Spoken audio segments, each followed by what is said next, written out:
welcome, and thank you to Wow Talks for having me. I'm very honoured to be here. This is amazing. I want to start with something silly but relevant. I'd like you all to guess how old I am. 18. Who said 18? Thanks. 25? Anyone else? 22. Okay, cool. I'm going to revisit this later. So as we go, think about if your opinion changes about my age. So I'm going to start with my early life.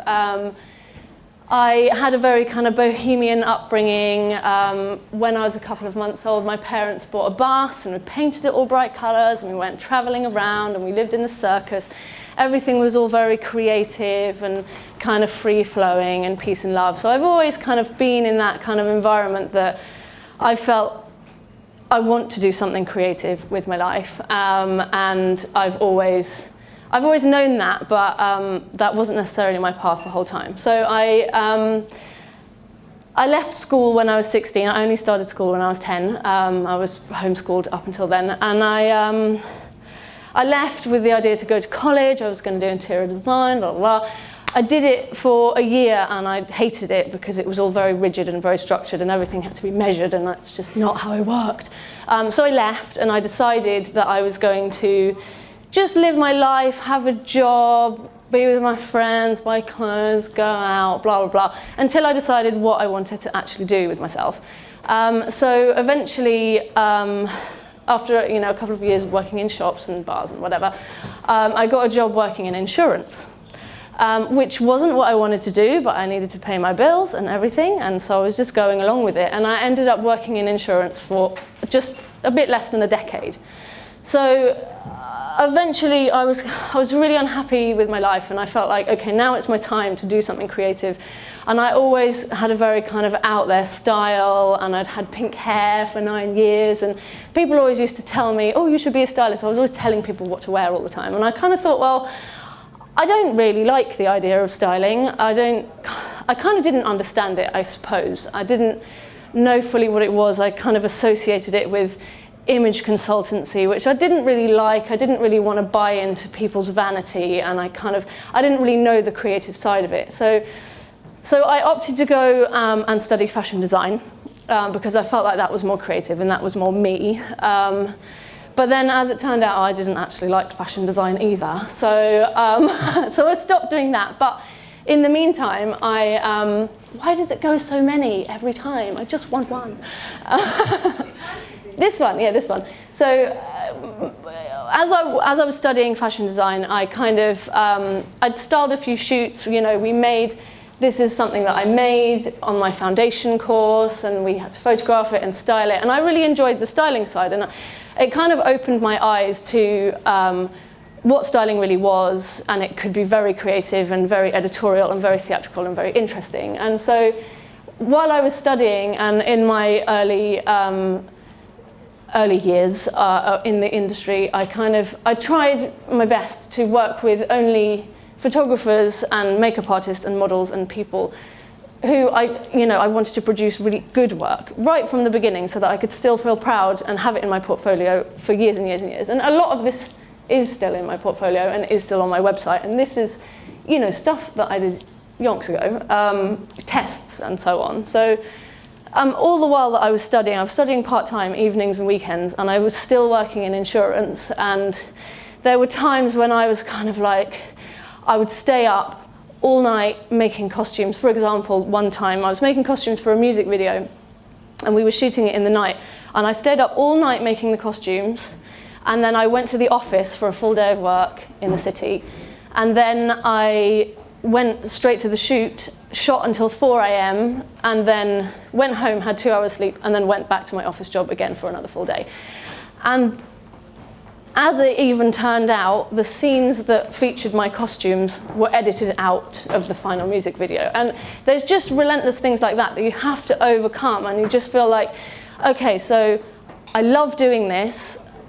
Everything else in my world is crashing around at my feet because you don't sleep, your relationship falls apart, you have to just keep going. And I think the thing that you've got to remember is if you're really driven to do it and if you really, really love it, you just will carry on, and that's that.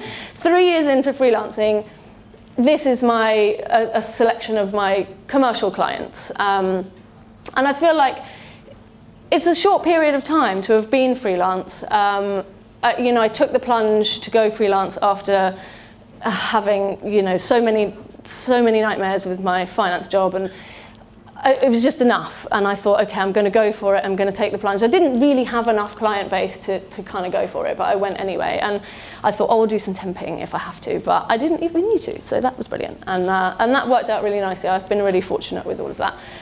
So that's something to be proud of. I wanted to also touch on some really, really creative work that I do now. A lot of people in the fashion industry are kind of like, well, it's not really fashion and it's not really commercial either. I don't earn a lot of money from it, but it's something that I love doing and I feel really proud of, and I gain a lot of fulfillment from it.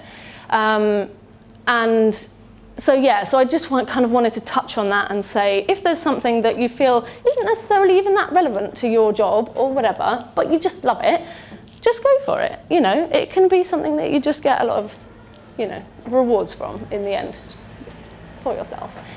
Okay, so I also wanted to talk about Hedonist Magazine. I've been there for the last 4 issues. It's a biannual print magazine, and I really enjoy working there because me and the editors, we have a really similar aesthetic. I feel like I can do something that I really enjoy there, and I feel, like I get a lot out of it, basically. And it's something that's printed and it's something that's published, and here's something that me and Diana did together for Hedonist. And it's a funny story. I came about working with them because I was at Notting Hill Carnival, living my life, and there was a group of guys next to my group of friends, and we all just got chatting, and the carnival vibe, everyone was just having fun, blah, blah. And this guy, he was talking about how he has a magazine, and I was kind of thinking, whatever, everyone's got a magazine, not interested. And he was talking about how it was Hedonist Magazine, and I said to him that I was a stylist, and he later on said to me, oh yeah, I was kind of thinking, well, whatever, everyone's a stylist, don't care. And we kind of went our separate ways. At the end of Carnival, we all went to our cars and we went home, and that was that. And then I bumped into him a few months later on Regent Street, and he said, hey, we're looking for some submissions for the magazine. Do you want to contribute? And I was like, yeah, of course, amazing, brilliant, I'd love to.